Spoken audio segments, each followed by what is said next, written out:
Overall आज की situation को एनालाइज करें तो पिछले एक हफ्ते की केस पॉजिटिविटी 0.99% है। देश में एक्टिव केसेस की संख्या घटते घटते अब केवल 77,152 केसेस ही रह गई है। अगर हम पिछले 24 घंटे का डेटा एनालाइज करें तो हम देखते हैं कि मात्र 6,561 केसेस ही देश में रिपोर्ट हुए हैं और इससे लगता है कि ना एक स्थाई पर हमारे देश की पीक कम रही, दूसरा वह पीक भी एक स्टीप डिक्लाइन का रास्ता उसने अपनाया और हम केसेस को मैनेज करने में काफ़ी हद तक सफल रहे हैं। अगर आप डेली केसेस की ट्रेजेक्ट्री को देखें तो जैसे 21 जनवरी को 3,47,000 केसेज आए थे, उसमें एक शार्प डिक्लाइन होते अब 6,561 केसेज ही रह गए हैं और जहां 24 जनवरी को डेली एक्टिव केसेस की संख्या 22,49,000 थी, वह घटकर अब 77,152 केसेज ही रह चुकी है। इसके साथ ही अगर हम स्टेट लेवल पर एनालाइज करें तो अब केवल एक ही स्टेट है जहां पर 10,000 से अधिक एक्टिव केसेज हैं। 5,000 से 10,000 संख्या वाले एक्टिव केसेस की स्टेट की संख्या 2 है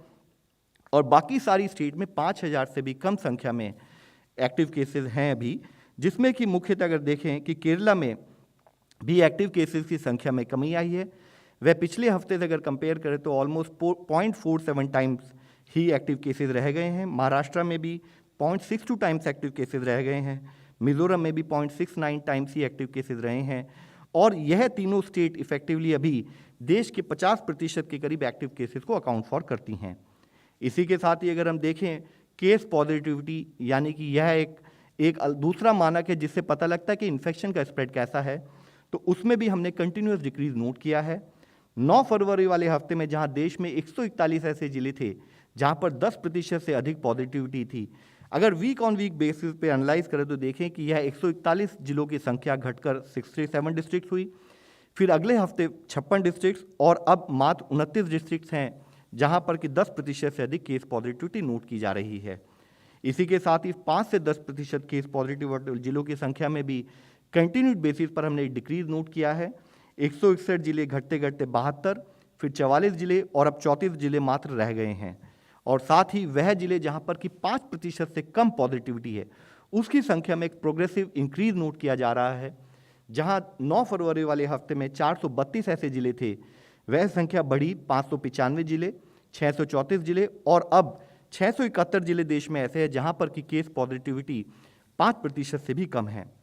हमने देश के कोविड के केसेस को एनालाइज किया और हमने देखा कि अगर हम इस केसेस को प्लॉट करें और ये देखें कि देश में जो पिछली सेकेंड सर्ज में पीक आई थी 4,14,000 केसेस की थी, जो कि 7 मई को नोट की गई थी और उस पीक के 10%, यानी कि जब उससे 10% केसेस पहले थे या बाद में थे, उस पीरियड को अगर हम एनालाइज करें और माने कि यह एक रिप्रेजेंटेटिव एक हमारे सामने पीरियड दर्शाता है कि जिसमें केसेस में पीक आना और पीक का डिक्रीज होना नोट किया गया, तो जैसे 20 मार्च को देश में 40,953 केसेस उस दिन पर्टिकुलर दिन नोट किए गए और it took 49 days to reach to the peak of 4,14,000 cases. उसके बाद हमने देखा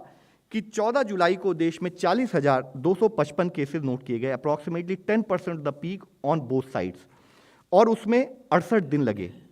उसके कंपैरिजन में अगर हम थर्ड सर्च को एनालाइज करें तो हम देखते हैं कि 4 जनवरी को 37,000 केसेस, 37,369 केसेस देश में नोट किए गए और इसको पीक की तरफ जाने में, जो कि 21 जनवरी को 3,47,254 केसेस थी, उसको 18 दिन लगे। उसके बाद वह पीक कम हुई, एक शार्प ट्रेजेक्ट्री उसमें डिक्रीज की नोट की गई और 14 फरवरी को देश ने अप्रॉक्सीमेटली 10% ऑफ द पीक, यानी कि 34,113 केसेस को नोट किया, जो कि 24 दिन में हमने अचीव किया। तो अगर आप इस डेटा को एनालाइज करें तो हम देखते हैं कि जो सेकंड सर्ज थी उसका ओवरऑल स्प्रेड अगर 117 दिन था,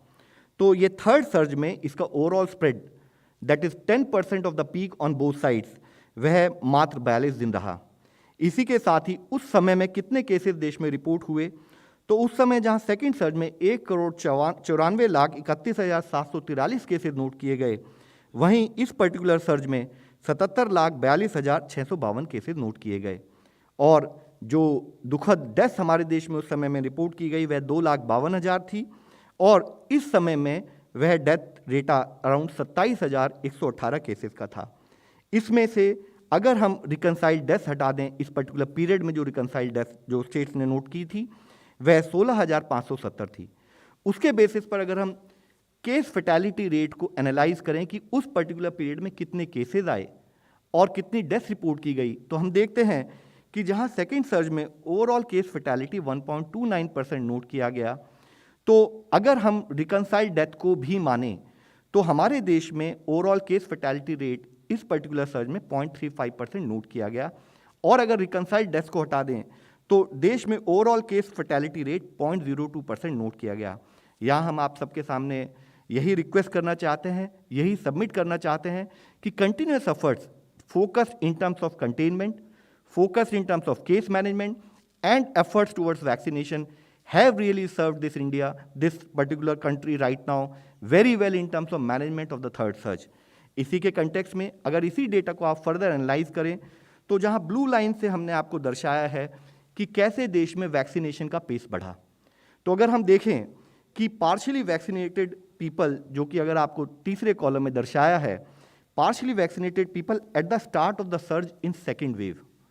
तो अगर आप उसको देखेंगे तो जो एलिजिबल पॉपुलेशन थी, यानी कि उस समय पर एलिजिबल पॉपुलेशन में health care workers, frontline workers, people above 60 years of age and people from 45 to 59 years of age with comorbidity,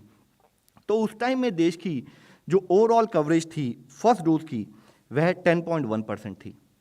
और अब इस पर्टिकुलर पीरियड में देखें कि यानी कि at the start of third surge जो कि 4 जनवरी था तो वह 90.83% थी। और इसी के साथ ही सेकेंड सर्ज में अगर हम देखें तो fully vaccinated people of the eligible people जो 2.1% थे वह बढ़कर 65.4% हुआ। हम आपके द्वारा सबसे यही रिक्वेस्ट करना चाहेंगे, सबको यही सबमिट करना चाहेंगे कि यह ग्राफ क्लियरली दर्शाता है कि efforts towards vaccination has yielded very positive result to the country in terms of management during the third surge, और ज़रूरी है कि वैक्सीनेशन पर हमारे एफर्ट्स उसी तरीके से बने रहें ताकि हम लाइव्स को सेव करने में सफल हो सकें।